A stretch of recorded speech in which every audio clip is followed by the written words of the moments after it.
আপনাদেরকে অনুরোধ করব, আমার বাবা যেই জিনিসটা আমাকে শিখিয়ে গেছে সেই জিনিসটাই আপনারা সকলকে প্রমাণ করে দেখাবে।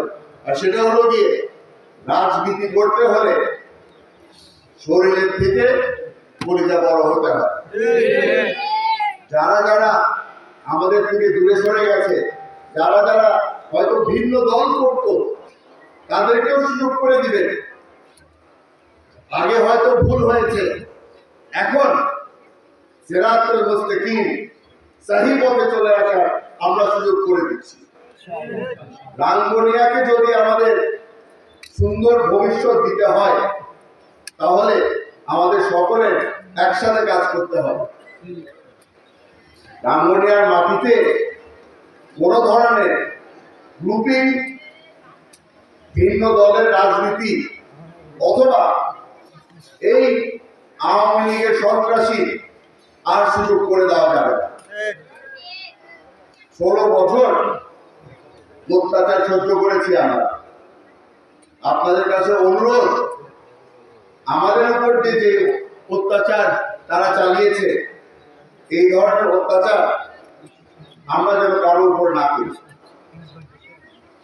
আমাদের রাঙ্গুনিয়ার জন্য নতুন স্লোগান হতে হবে, ভালোবাসার রাঙ্গুনিয়া।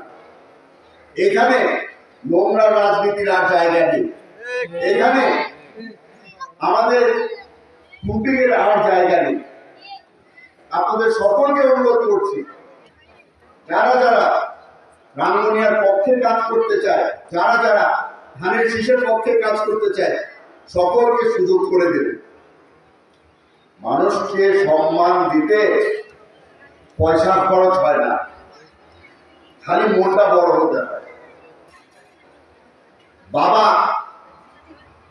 আমি এই জিনিসটা সবসময় বলি, আবার আপনাদের সামনে বলছি, আব্বা মারা যাওয়ার সময় আমার জন্য হয়তো অনেক সম্পদ রেখে যেতে পারেনি, কিন্তু আসল সম্পদ রেখে গেছে। ওটা হচ্ছে কি? মানুষের ভালোবাসা, মানুষের দোয়া।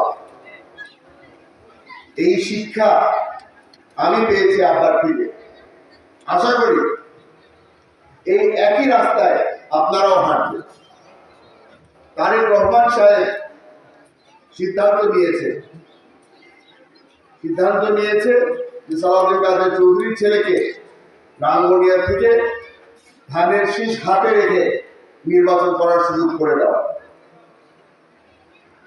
কারণ ওনার বিশ্বাস, রাঙ্গুনিয়ার মানুষ অলরেডি ভোট দিয়ে ফেলেছে ধানের শীষের পক্ষে। আপনারা যারা এখানে আছেন, আপনাদের দায়িত্ব খালি একটাই, তারেক রহমান সাহেবের এই বিশ্বাস যেন কোনোভাবেই না ভাঙে।